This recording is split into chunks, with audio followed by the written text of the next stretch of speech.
consolidation. And now I think it's on. I hear myself now. Yeah, okay. So I'd like to open the public hearing for that item right now. If there's anyone who has anything to comment on this particular item, I'd like to have them come up to the podium at this time. Thank you. I don't see any takers, so we'll bring it back up here. And oh, thank you. Close the public hearing. And we'll bring it back up here.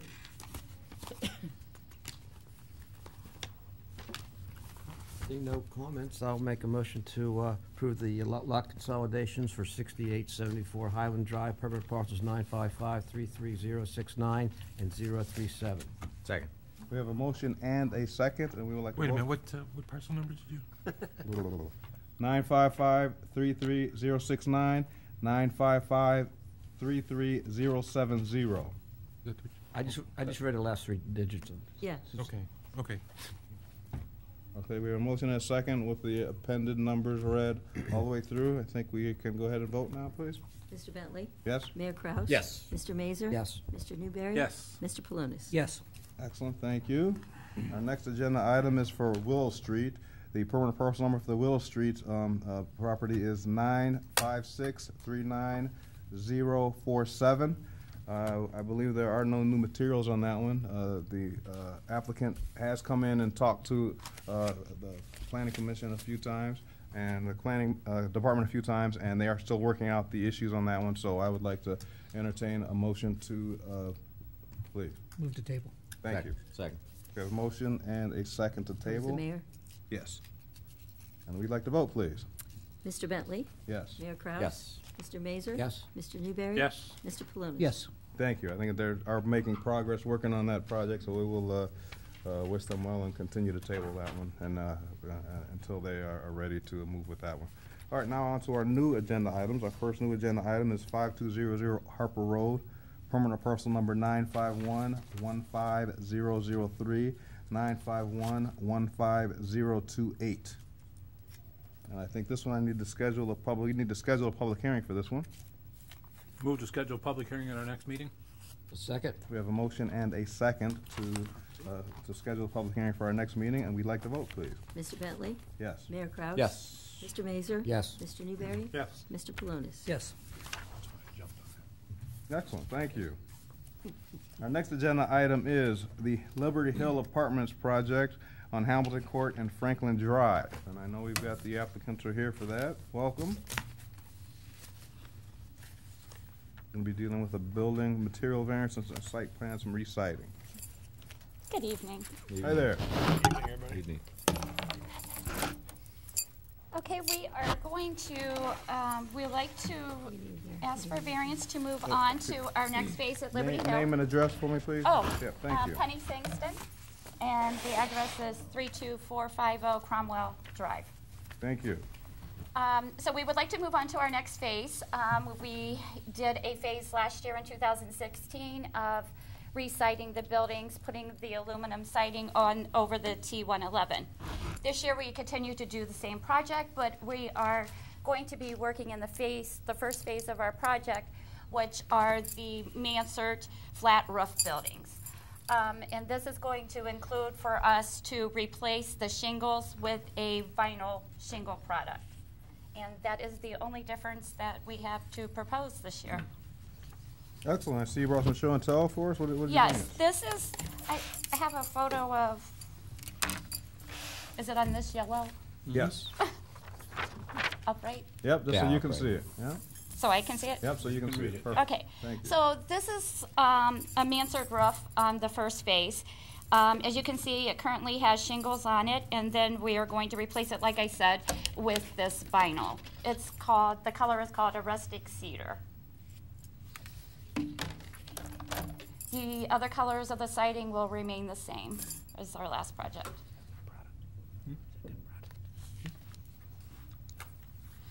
Okay. It looks good. It's gonna look amazing. Like that. Rents are gonna go up. Somebody say that? 30 cents like the soda pops. Excellent.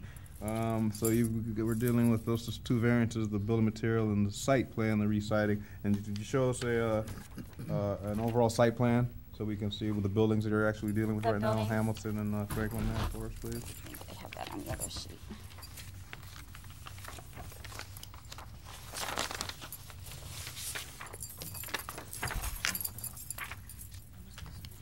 So when Liberty Hill was built, it was built in different phases. So we refer to this as the first phase right here. It's right across from the clubhouse off of Cromwell. And we're going to do these front buildings here and then move back. All of these buildings along here, these are the ones that we project for 2017, which are completed. So this last phase will be completed. This phase will take us 2 years. Just like the first phase. Excellent. And this photo here just shows a little more. This is the front of a building with the mansard roof. So this gives a little more of detailed of where the shingles will be replaced with the vinyl siding on a building. The other photo is the side of a garage. That kind of go together like this.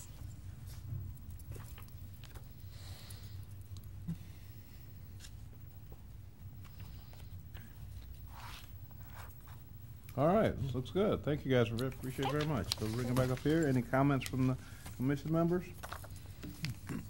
It looks good to me. Mr. Bentley? I'll be happy to start here. I was going to make a comment real quick, if you don't mind. I'm sorry. I'd like to Go ahead. thank everyone. It's been probably about 3 or 4 years since we had that initial meeting with Mr. Franklin and myself to go over these modifications and everything else. And the building, the first couple phases you did look really, really nice. Residents are happy in the ward, and look forward to seeing this being done. Thank you very much. Thank you. No. No? No. Yeah, now you can. I'd be happy to make a motion to approve a building material variance for building 6, 7, 8, 9, 10, and 11 at Liberty Hill Apartments. Second. We have a motion and a second, and we would like to have a vote, please. Mr. Bentley? Yes. Mayor Kraus? Yes. Mr. Mazur? Yes. Mr. Newberry? Yes. Mr. Palunas? Yes. And I'll make the motion for a revised site plan for the exterior modifications and shingles and residing for the same building. And I just want to make sure that that also includes the garages, correct? Okay. Yes. I just said that. Oh, I didn't hear the garages. Thank you. Okay. Did we, did we get, We didn't vote yet. Oh, Yeah, we have to- vote. Yeah, We need a roll call. vote, we had a motion and a second, and we'd like to vote, please. That's, There you that's, right. Thank you. Mr. Bentley? Yes. Mayor Kraus? Yes. Mr. Mazur? Yes. Mr. Newberry? Yes. Mr. Palunas? Yes. Excellent, congratulations, you passed our body here, but you need to come back to the city council meeting on Tuesday, February 20th, 7 o'clock caucus in that room. If you come at 7 o'clock and go in there, and they'll tell you what to do from there, okay? Okay, Thank you, great. guys. Thank you very Congratulations. much. Thanks Good for luck. coming. Good luck. Appreciate it. Okay, our next agenda item is 29605 Aurora Road. This is Circle K.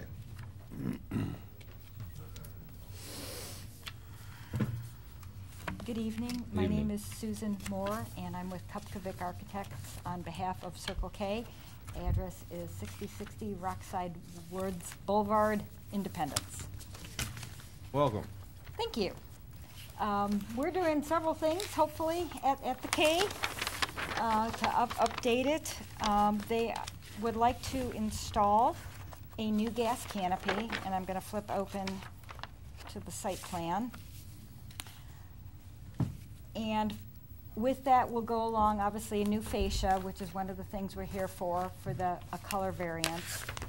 And in addition to that, they're looking, because they've updated their signs or their corporate image, they would like to update the other signage on the site to the new corporate logo and repaint the building.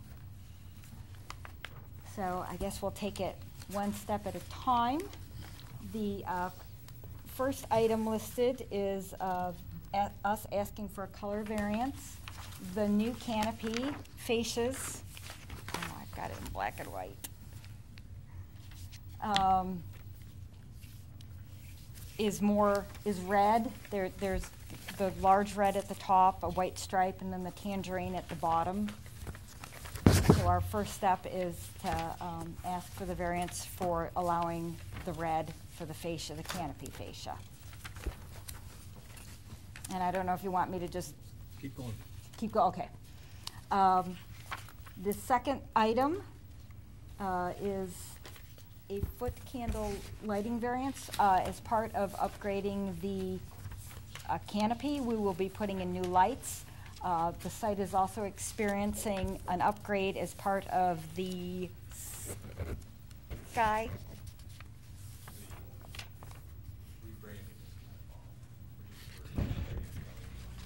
They're upgrading the remaining lights on the site to LED. And thank you. And with the, Well, that shows the colors too. Why don't you show that first one, so Yeah, it'll show the I was colors. gonna- Yeah, thank you. I was gonna have to. There we write go. things up too. Perfect. Thank you.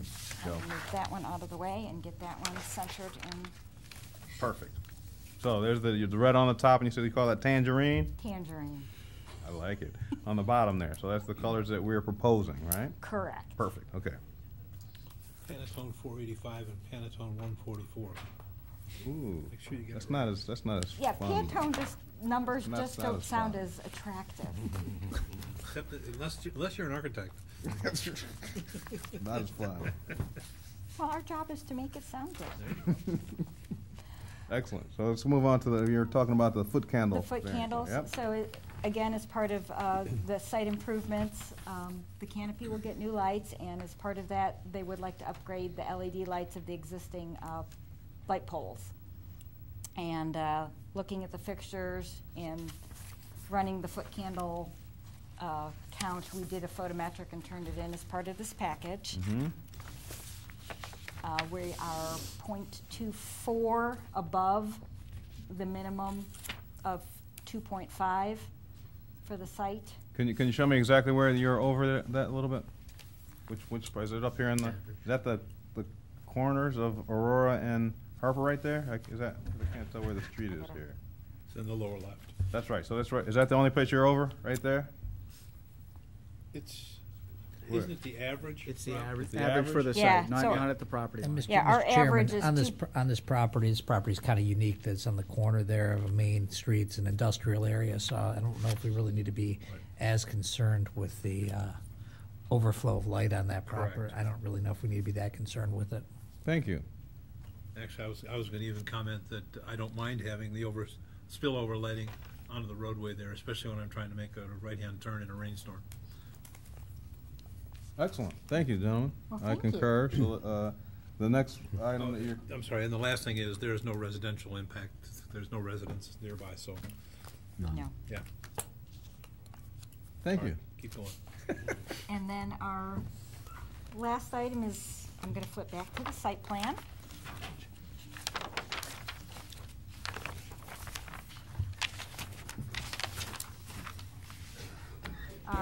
And talk about our colors and our canopy signs. I'm gonna do the colors first. They would like to refresh the paint on the building. And it's really not that much different from what is currently there.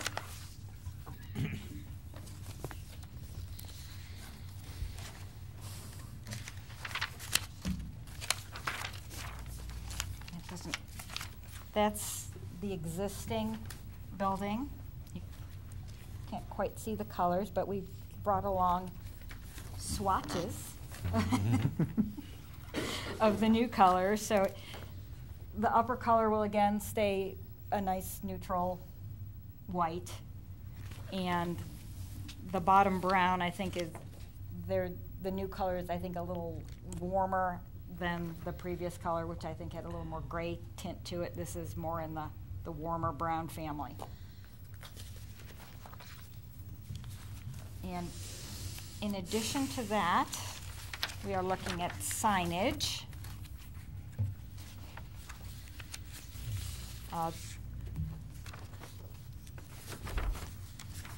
There is an existing sign at the front of the building. That's a small K, and they would like to put the new Circle K logo in its place. the gas canopy has two of the old K-style logos on it, and they would like to update those to the new K logo. And then we have an existing monument sign out in front.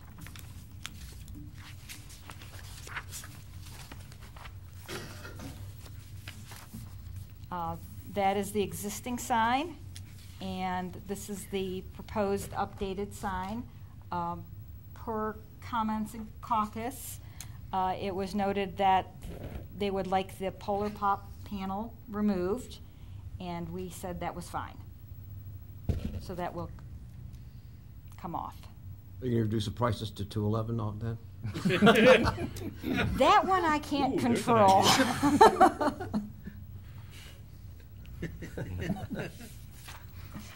Excellent.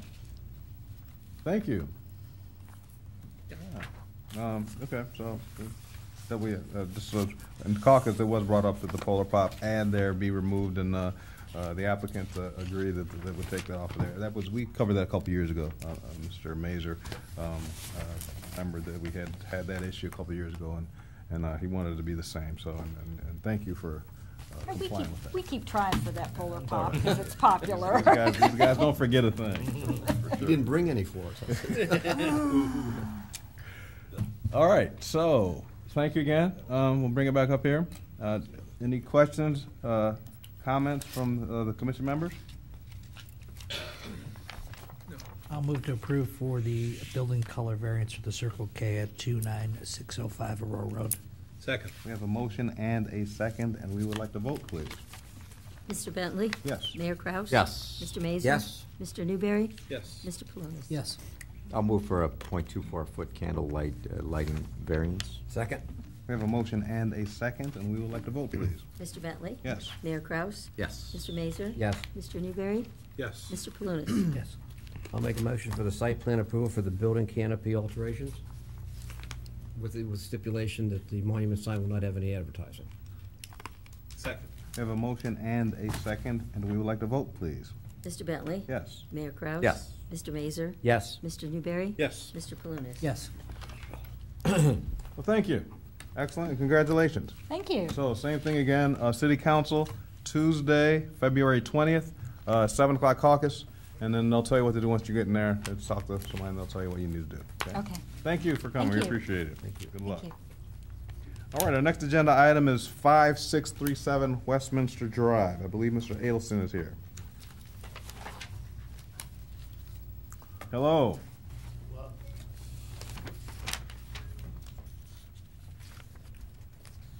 Rob Edelstein, 5637 Westminster. Good evening. Hey. Good evening. So I'm here requesting two variances, a location variance for a fireplace as well as a size variance for the fireplace, both on the side of our house.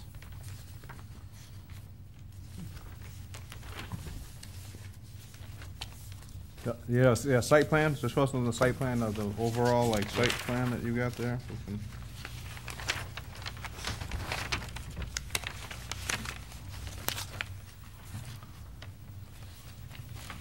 see it?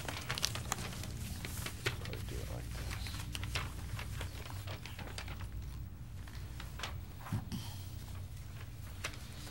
So I don't know if you could see for the house, but the side of the house where we're gonna have a 17 by 25 patio right off the side of the house, coming off of our living room.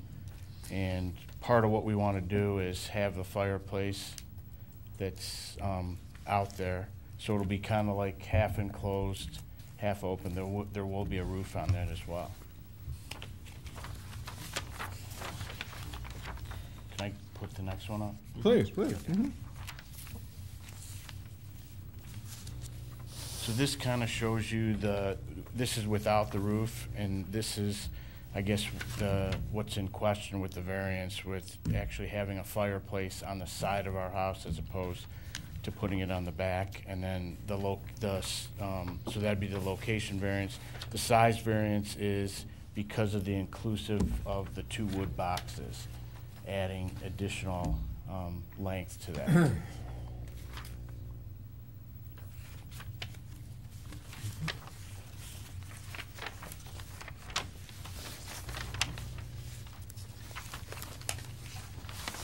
This will kind of give you an idea of the side profile of it off the front of the house.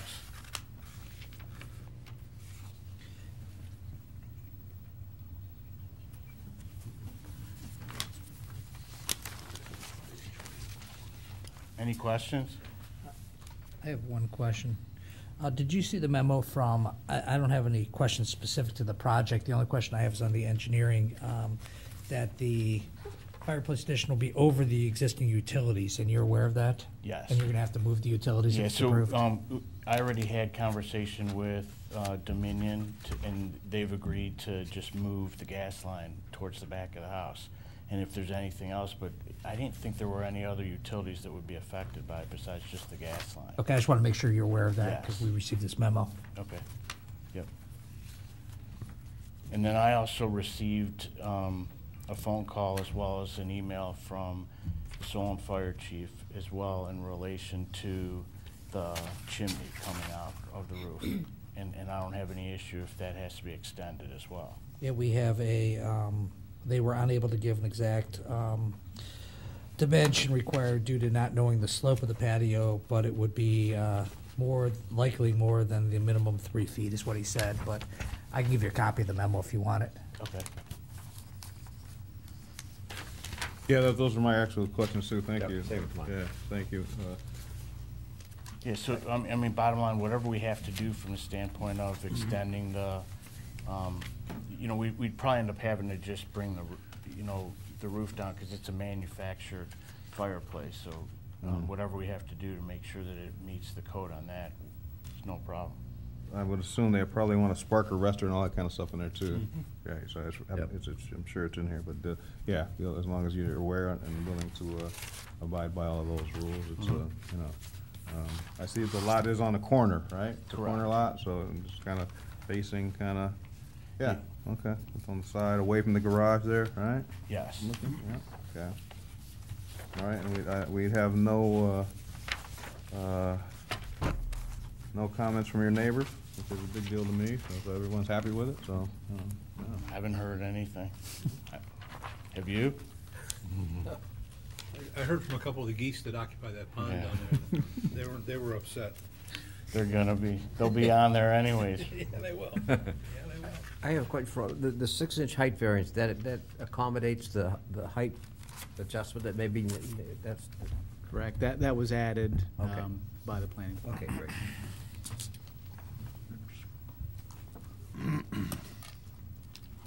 All right. There's nothing else. I'll be pleased to make a motion for an accessory structure location variance for the fireplace on the side of the house at 5637 Westminster Drive. I'll second. We have a motion and a second, and we would like to vote, please. Mr. Bentley? Yes? Mayor Kraus? Yes. Mr. Mazur? Yes. Mr. Newberry? Yes. Mr. Palunas? Yes. I'll make move. Oh, go ahead. No, go ahead. Okay, we'll take it. Okay, I'll move for 1.3-foot outdoor recreational fireplace with variance. Second. We have a motion and a second, and we would like to vote, please.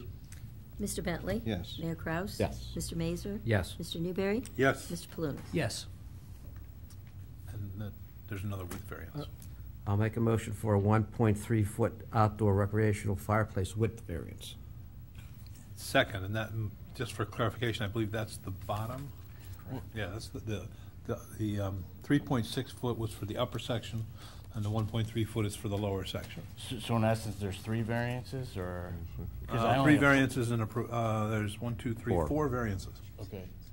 So, do you need me to resubmit No. additional? No, no, Because I it'll only be fine. submitted paperwork for the 2. We got you covered. You're all, Okay, I just you're want to set. make sure, if there's something else you need me to do.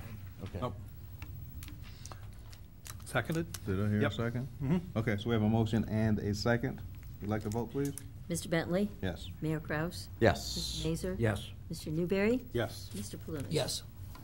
I'll make the motion for a 6-inch outdoor recreational fireplace height variance with the understanding that the height will be 3 feet above the roof line in accordance with the building code, and that a spark arrestor is recommended for the top of the chimney. Second. Excellent. We have a motion and a second, and we'd like to vote, please. Mr. Bentley? Yes. Mayor Kraus? Yes. Mr. Mazur? Yes. Mr. Newberry? Yes. Mr. Freeman? Yes. All right, congratulations. Now the hard work starts for you, right? Yeah. So you need to come back and do this for city council, or at least come to the caucus at 7 o'clock on Tuesday, February 20th. Okay, and then, can I ask one more question? Sure. Just because we're still, I kind of didn't want to enter into a contract until I knew if this got approved. So depending on if we're able to kind of finalize everything, how long does this at least hold where I don't have to come back? It's a year, 1 year. For 1 year. 1 year, yeah. So I have through at least the summer. Mm-hmm. Good. Yeah. To make my wife happy. Here's that right? memo from the fire department. Oh, great. Thank you. Thank you. Yeah, to keep it. Thanks. All right, thank you, Mr. Edison. Thank you. Take care. Have a nice evening. ya. And then Thank you. next week I need to be back as well? For council, Tuesday. City council, Tuesday, February 20th. Okay, All right? thank you. All right, take care now. Thank you. All right, our next agenda item, we're in our council referrals now, and this council referral has to deal with the notification procedure for variances and lot consolidations. We did receive several items with this one for us to negotiate. To explain a little bit what's going on here, we're in the process of attempting to debate on whether or not we need to codify the issue when people, there's a variance or there's a lot consolidation near a person, how far away do we need to notify them that this is going on, something's going on in the neighborhood? So there was been several different ideas about it, and Rob, do you want to present yours, or do you just want to? Yeah, I can show you the examples Yeah, why up don't you there do if that you'd like. for us, Yeah. please, that'd be great. So he's gonna show us, he came up with the different ones, and do you wanna show us yours too, or just, oh, okay. Let's all right. just do it. Well, that's good stuff, though. We need to know that. That's, you know, there's going to be 1,000 different kinds of situations in this when this happens. So, you know, we're trying to cover all the bases and make sure everyone gets notified. Please, Mr. Franklin. Thank you, Mr. Chairman. The proposal that you have tonight, again, just initiates the discussion, but has two options. One option is basically, both options codify the notification process, which is not codified now.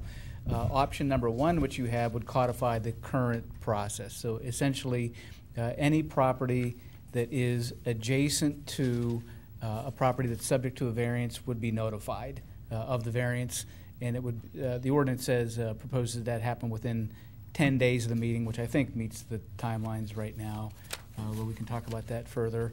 And it would be by first-class mail.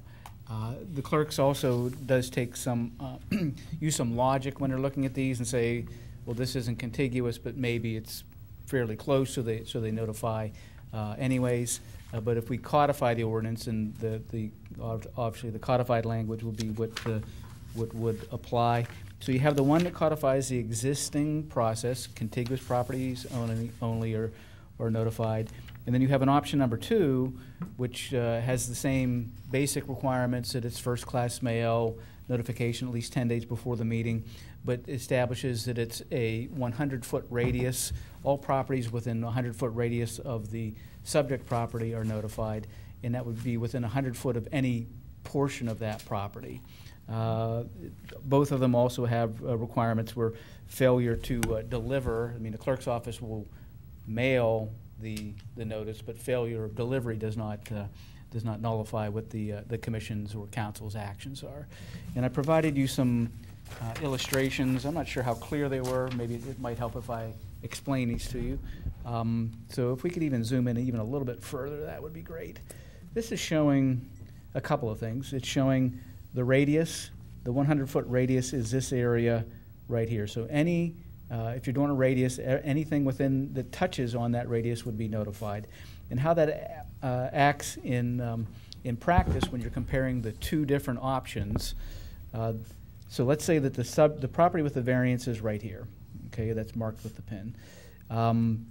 If we're notifying only contiguous property owners, then this property, this property, this property, and this property would be notified according to the current practice, and if we codified it. If we go with the 100-foot radius, it picks up a couple of extra properties. It picks up this property, it picks up this property, this property, this property, and this property. And these were fairly randomly selected properties, so you can kind of see the situations that arise here. If you have this property, these properties here might be impacted, but they wouldn't be notified if you do the contiguous.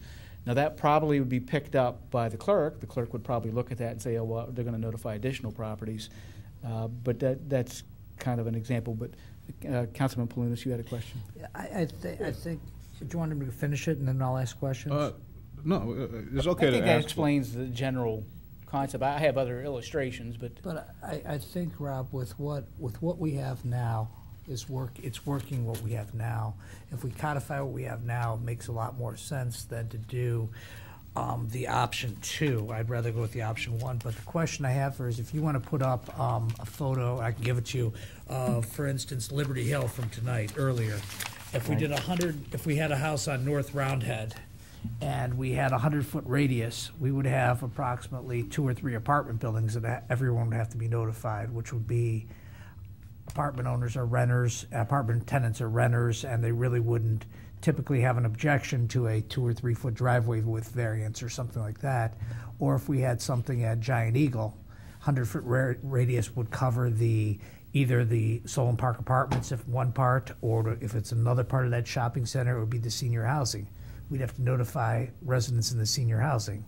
So we can't pick and choose what we want to do on that. I think the clerk does do a good job in trying to determine which additional residents are notified, but I think as a minimum we'll codify what we have. I would recommend that as option number 1. And I would say that would be the case whenever there's a condominium, but with the rental units, it's actually the owner of the property that's notified. It's not the renters that would be notified. So with Carrington Court, it would just be gross builders that would be notified of the variance.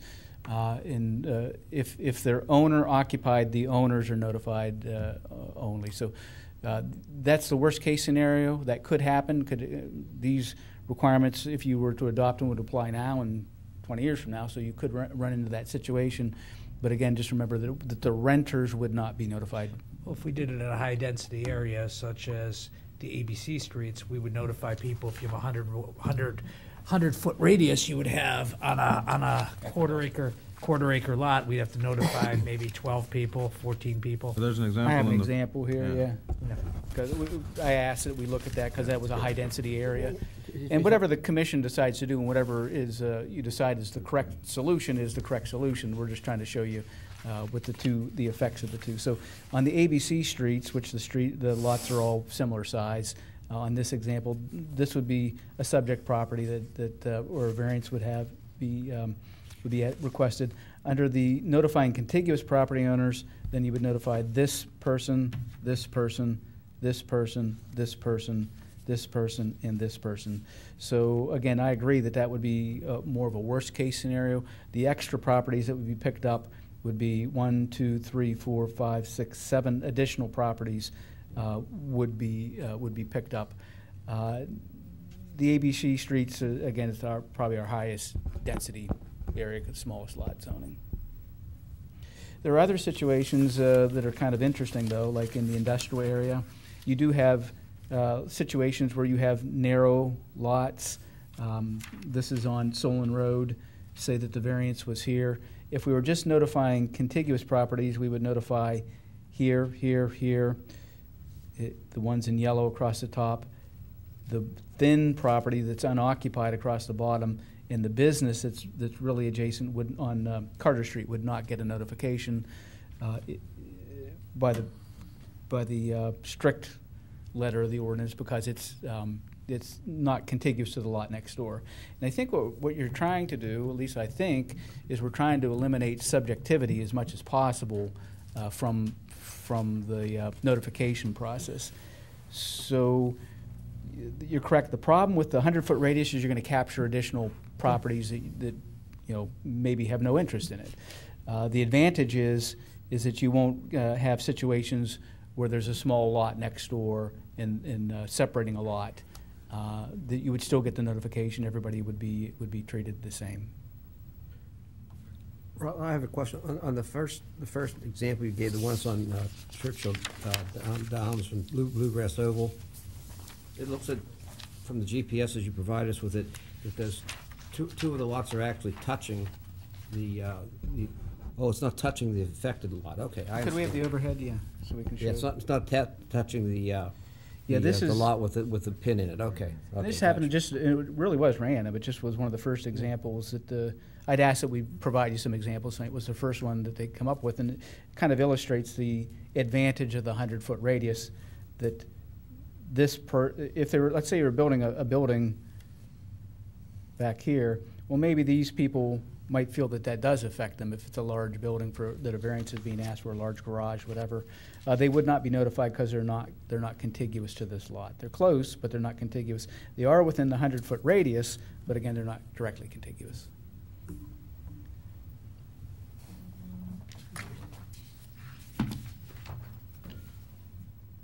Mr. Chairman, I went back and looked at the minutes from the Safety and Public Properties meeting from January 10th, and it seems if there was a breakdown, I'm not sure there was a breakdown, it seemed to occur with the fact that the homeowners associations weren't notified. And I think we've made some steps to correct that. That seemed to be the major theme that I read and heard from the homeowners association. So. Just for the record, there was no breakdown. The procedure was followed by the clerk's office. It was over and above the typical notification. We do post on the website and send notices to the No, I didn't homeowner mean association. it was anyone's fault. Yeah. It was the fact that the homeowners association presidents were no longer involved, so they never communicated to the balance of their associates. So.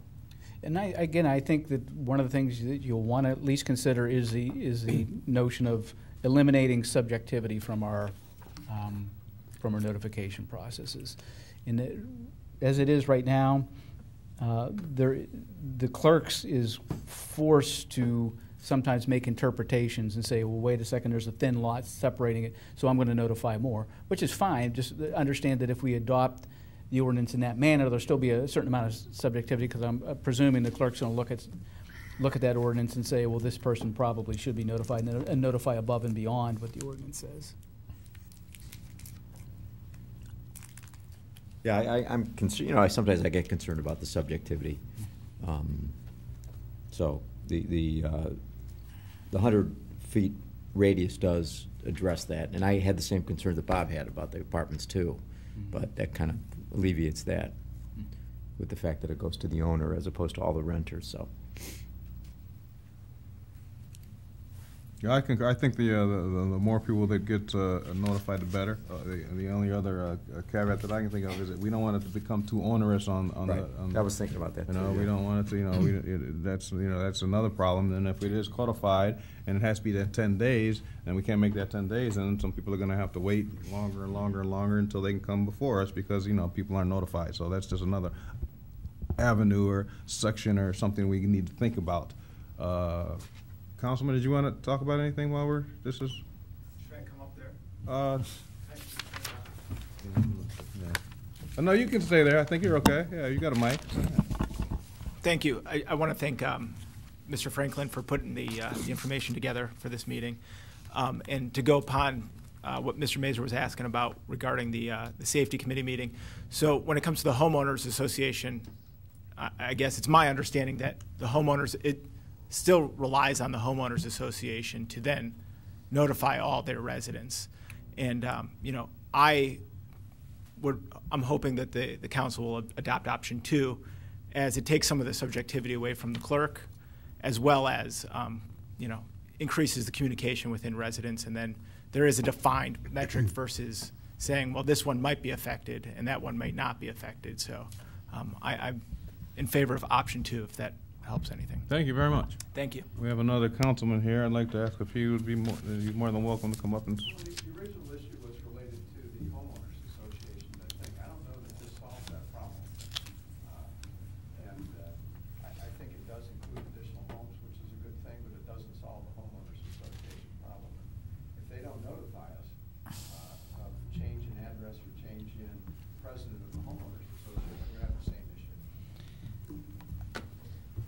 thank you. Thank you. Good point. And it is an issue because I know I got a letter from Deanna with an envelope to send it back from, for registrar. I was the president of the homeowners association, so I got a thing, and to save the city money, I believe I gave it back with the envelope in person. But so, Mr. Kraus, you can take that out of the council budget. But I already did. But a lot of people get those, and they don't say, even if they are the president of the association, or if the president's changed, they moved or whatever, they don't send them back a lot of times, so we don't know who the president is. And a lot of times you have associations that are not mandatory and that are not very active too. You have a lot of those. And you have associations that are defunct too, so that were existed at one time. I think it's a great idea, and we should definitely do that. Maybe there needs to be a little level of subjectivity that remains, and that the homeowners associations are, yeah. And what happens is, we don't have very many, but there are a few properties that exceed 100 feet. So you probably ought to put 100 feet or contiguous. That could potentially happen on a it actually would not, because it's going to go from the edge of the property, so it's always going to capture the contiguous property. Thank you. Can I make a suggestion? Please. Absolutely. Well, since we keep talking about variance notification, that would leave lot split and consolidations be the only ones that don't have any regulations. So we also notify property owners of lot splits and consolidations, and I would suggest we add that in there with the variance. Certainly, we could do that. The lot split that complies with the ordinances, I'm not sure that we can. I'm not sure we can deny a lot split that complies with the ordinances. Yeah. If there's a variance that's tied with it, then they're going to be. This will apply. No, but we can always notify people as a courtesy when there's going to be a lot split or consolidation. Yep. So they would that would be left out without. Yeah, it would be better to have consistency. I agree. So we could certainly look at that aspect too. Okay. Thank you. Good point. I think it should be in there as well. But yes, thank you. And then, not that it happens that much anymore, but if a subdivision is proposed as opposed to a lot split, right now our policy is to notify adjoiners, similar to this. Basically as a variance. Okay. Probably ought to have subdivision in there too. So we add subdivision, lot split. A subdivision we already have. I mean, if you're talking about a new subdivision? Yeah. Right, we already have, those are codified. Okay. We have regulations and I think at that point we use the 400-foot radius for a subdivision. Okay. Thank you. Just for the, for review, the years I've been on the planning commission, I can remember one other incident where we were asked to, or thought that they weren't properly notified. So I'm not sure there's a definite need to do this, but on the other hand, there's nothing wrong with over-communicating rather than under-communicating. So, I'm of the opinion, whatever the rest of the groups, where that takes us. And I was hoping to have some comments from the homeowners associations, or from the public. I mean, this was a very hot topic, in January, and this is our second meeting, and I would recommend we keep this open for a little bit longer. But I would like to hear from the residents if there's interest in it, so they could tell us. I mean, it's not that complicated of an issue to look at what Ross presented. I think both of them work, but what did the public think? Well, what did the homeowners association people think? How can we improve it? I'd like to ask. Is it a motion for a public hearing? Mm-hmm. I would suggest, I think it's a great. Good. I heard a motion for a public hearing. I'll second it. All right, we have a motion and a second for a public hearing. Maybe we could also. Can I have discussion? You want to go first? Sure. Oh, no, my idea is if we're going to do a public hearing on this, Rob, if you could give the GIS maps to the IT department to put it on the website so everyone can see exactly what we're talking about, what the two options are if we're going to do a public hearing on it. And I tend to agree with Mr. Mazur that we're really dealing with a situation that I've never really received a complaint on in 16 years. I've never received a complaint on. He's received one complaint in, what, 20 years? 13. 13 years? I got 18. Hey, it looks like 20. It looks like 20, yeah. It was all gray. It was all brown before. But I have no problem over communicating to residents. I know every time we get these, every time a planning commission comes out, even though I'm on the commission, it's still highlighted with my ward, and I have a obligation, in my opinion, to notify residents if there's a situation going on in their area. Carol does a great job, for the record, in notifying people the way she does, but I think we should have some type of standard of notifying, and this is a good idea to do it, but we need to make sure we do it the right way. And I think that's the most important thing. Whatever you choose, just codify it. I mean, Yeah. it is standard. It's usually codified in an ordinance, and it's unusual not to have it codified. Excellent. So, I'm sorry, Mayor? Right, just if there's also a way, not everyone's going to want to come to a public meeting on a Tuesday evening, so maybe if we could find some opportunities for people to comment some other ways. We could have Either, through our website or email. through just, yeah. Yeah, I'd like to just give people opportunity to do that, because we're not going to get, 1,000 people coming here on a Tuesday evening, so. But we provide entertainment. Yeah. So just, we'll find a good vehicle so people can comment. Excellent idea. Thank you. Yeah. Now, can we go over who made the motion in the second? I made the Second. I made the second. He made the Bill, motion. Bill made the motion. Bill made the motion. No, you did. I said it, so Bill, is that a motion Oh, for a yeah, it's a public hearing? motion. He said yes. Okay, I'm Who's glad I on asked. first? Mr. Mazer made the motion. Gotcha. Newberry had the second. We'd like to have a vote, please. Mr. Bentley? Yes. Mayor Kraus? Yes. Mr. Mazer? Yes. Mr. Newberry? Yes. Mr. Palunas? Yes. Okay. All right. Thank you very much. Good And do discussion. we need to vote to table this, or is it in? Nope. No. No? Okay, so we're just gonna pick this up in our next meeting with the public hearing, and we're good to go with that one. So our next council referral is a request from Darren Guarini. It has to do with some changing some rezone some application. I see Darren's here. Welcome. Good to see you. Hey, how you doing? No hat tonight. You're supposed to wear a hat like me because we're both bald. I know, I put it in my coat. All right. I sneak it out when I go outside. Concerning the property we discussed previously, it's 31875 through 31975 Aurora Road, requesting I-3 zoning.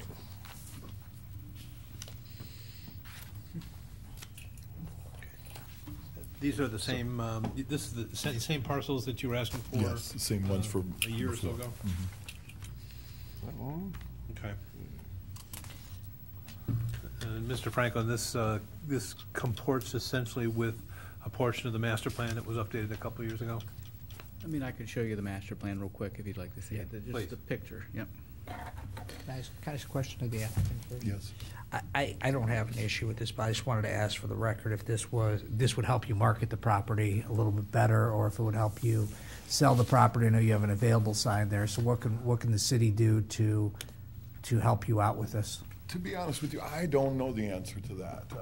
I'm still not giving up on our previous plan. So we currently have a tenant in there that does all of the detailing for Liberty Ford in their Maple Heights location as well as their Solon location. I'm currently allowing Liberty Ford to store quite a few bed liners, probably 300, 400, 500, and maybe 3 or 4 lifts at no charge. So I don't know.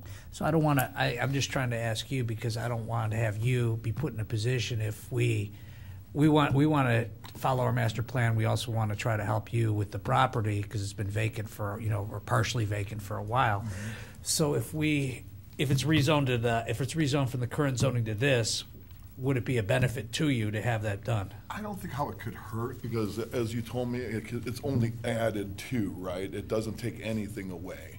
Correct. It's everything permitted in I-2 with a couple of additional uses, and it actually is more or less in compliance with the master plan, which I can show you. Okay, I just wanted to make sure Yeah, it so to wasn't. answer your question, it couldn't hurt, it could only help, let's say, so. I just wanted to make sure if you went to sell the property, it wouldn't hurt, it wouldn't lessen your value in the property. I don't think so. I think anytime you add uses to the property, then it increases the value. And it's exactly like the I-2, all the office, warehousing, distribution, everything's exactly the same, except for it does add automotive repair and/or maintenance services, automotive towing and/or impound yards. And that's all ties in, even before Darren approached the city, it was part of the master plan to have this zoning classification that allowed for automotive repair, because of right now, there is no place in the city where you can do, all of our automotive repair businesses, except for the car dealerships, are all non-conforming uses. They're not legally zoned for the repair use. So the master plan on page 280 does show an area here on Old South Miles. This is Mr. Garini's property right here. It's actually just outside but contiguous to the area that the zone change is recommended for. So the master plan shows this being a automotive repair district and does recommend the establishment of the I-3 auto service zoning district. And you do have that in your, that district's already been written, and that's in the information that you've been provided. But again, touching on what Councilman Palunas was asking, it should increase the value of the property.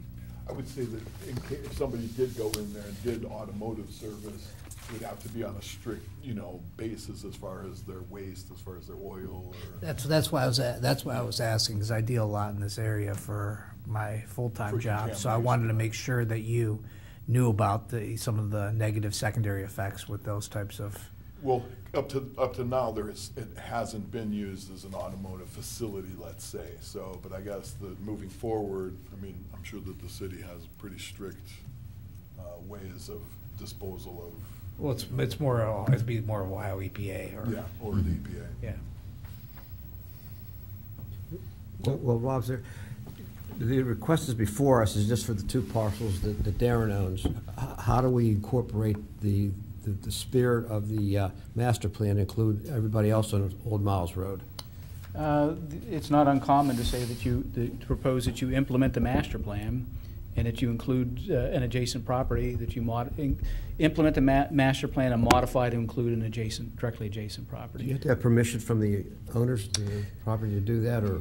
You don't have to, but I would say it is good practice. And if you remember last time, this discussion did start, and there were adjacent property owners that were concerned about appearance, noise. So you'll do public hearings on this, and people would have an opportunity to speak. And you could modify the district if you prefer as you go through this process. I think you'd have to get all the way through the process by the end of August, mid-August, which sounds a long way off right now.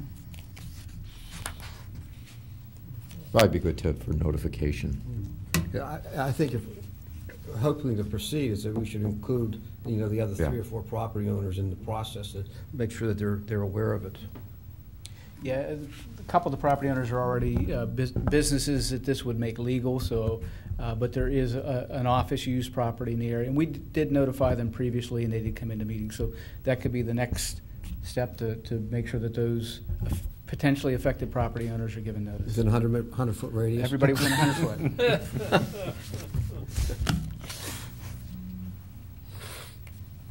Convenient, huh? Yeah.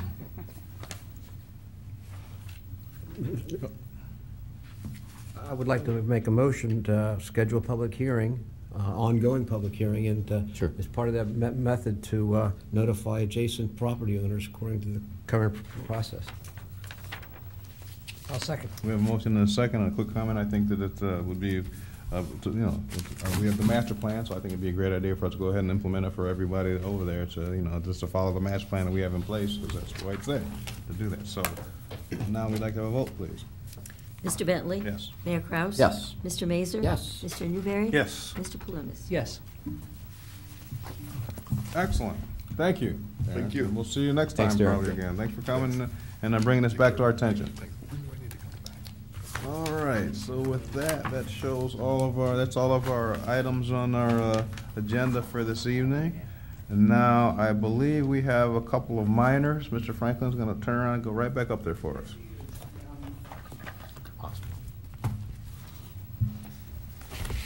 We do have 6 minors. I think that's the case here.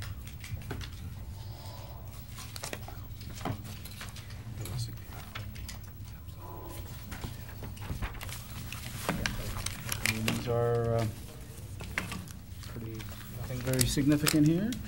Solon High School, as you know, each summer they look to do maintenance and repair work, and they do like to get the approvals they need early so that they're ready to go as soon as the students are out. And this proposal is for the high school, and they're simply going to be doing roof replacement and repair work, such as what you've approved for the last couple of years on the building. Actually, the roof itself, that's right. Yeah. Okay, perfect. Yep. Yeah. Also with the schools, they're doing some more waterproofing work with the dual school. And they've indicated they will continue to return, but they're going around the foundation of going around the foundation of the building, doing foundation work, replacing block where it's necessary. There's walls here and there that have deteriorated. Everything's being replaced as is, but they will be pulling building permits and doing work on the dual school this the dual school this summer. I got you. Okay. Perfect. Perfect. Make sure it's buttoned up by fall. I got a granddaughter that's going to start school there next year. We'll make that a condition on the permit.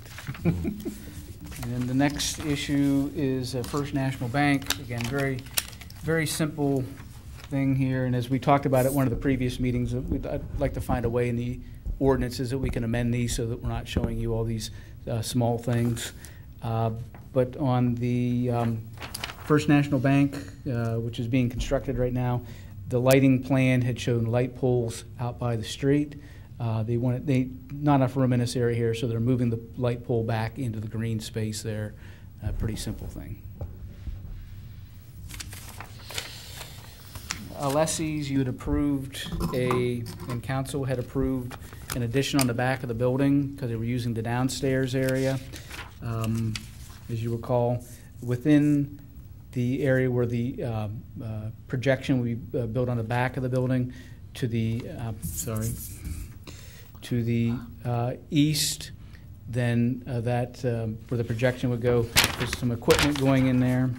Again, this is, if you imagine, this is the back of the building. This was the addition, and here you have some HVAC-related equipment going in that area. It doesn't impact anybody. Perfect. Okay. In Prime Woodcraft at 6230 Cochrane Road, they're looking to upgrade the building for a new business. Again, this is the building here. This is Solon Road, Cochrane Road, and we're talking this building. On the elevations, the existing elevations show these small window openings. They want to make it a little more welcoming, so they're putting in larger glass, some glass doors, and just investing in improving the building. And then finally, perfect. Yeah. And finally, the PK Wadsworth building. Again, very simple issue. They they're doing some reworking of the building. There's a window up in the office area here on the west side of the building. They simply want to brick in the window. Okay. And again, hopefully we can get to the point where because they do have to wait till we show these to the Planning Commission before they can pull their permits, and I think some of these are so simple, it would be nice to find a way that we can approve these without reviews. We could maybe do some codification of that also, or do something with that also. Yeah, I think it would be good.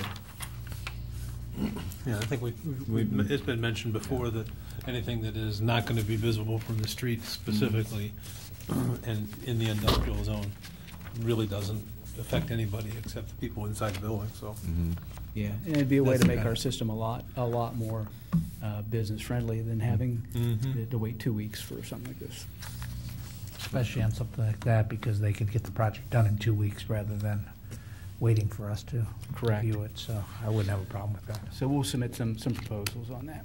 Yeah, sounds perfect. Great. Yeah, thank you very much. Yeah, excellent. Yeah, I look forward to it. Thank you. All right.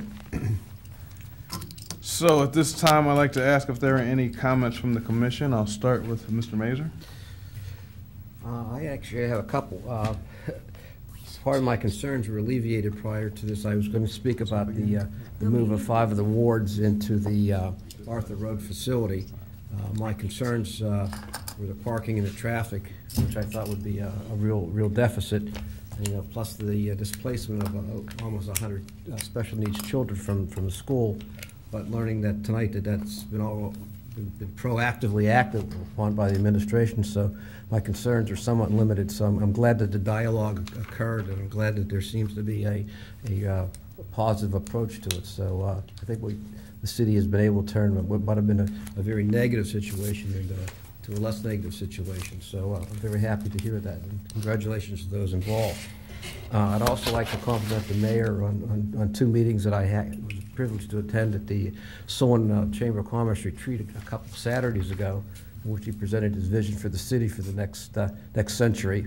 And I was pleased to hear him talk today at the rest of his term. Rest of his term at the chamber luncheon, the State of the City, and it's exciting to hear new ideas about rails to trails and his vision for that, and I think it's a very positive thing. So I hope that is able to come to fruition, and that the obstacles presented can be resolved by City Council and the administration, because I think it's a very positive thing, for the city to have something positive to look forward to and to grow, and possibly be an incubator for additional economic growth. So I'm very excited about our vision. And that being said, I wish you everyone a happy Valentine's Day. Oh, thanks. Thank you. Mr. Newberry? Echo my colleagues' comments about the State of the City luncheon.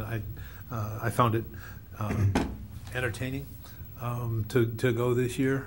I look forward to helping the mayor with his vision for the future of the city. I think there's some exciting opportunities. I keep wondering, the city's already built out. Why the heck do we need a planning commission anymore? And then, the administration comes up with a bunch of reasons to keep us here. Thank you. Lastly, go Comets.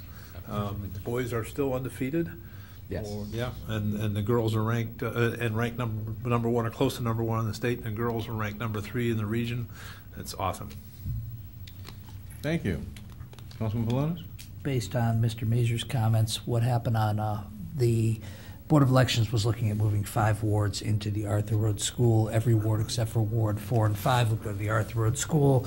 Mr. Kraus and I spoke for a little bit of time on that, and then on Monday, Mr. Kraus, myself, Mr. McGill, and representatives of the Board of Elections sat down and were able to look at a tentative solution wherein wards 2 and 7, wards 2 was my ward, would be moved from the Lutheran Church to Arthur Road. Ward 7 would move to the Arthur Road, and then 1, 3, and 6 would go to Grantwood, and that was a situation that was discussed and tentatively talked about, and we have a recommendation that may be coming back soon from the Board of Elections with regard to Mr. Mazur's comments. The schools, the preschool meets 4 days a week. So what they would do is they meet Monday, Tuesday, Wednesday, Thursday. They would take the Tuesday and move that to Friday on election week. So that would be a situation. And the main issue I think that Doug and Ed and I had on the moving was not the fact that the polling places were moving out of the wards, it was the fact there wasn't going to be enough parking.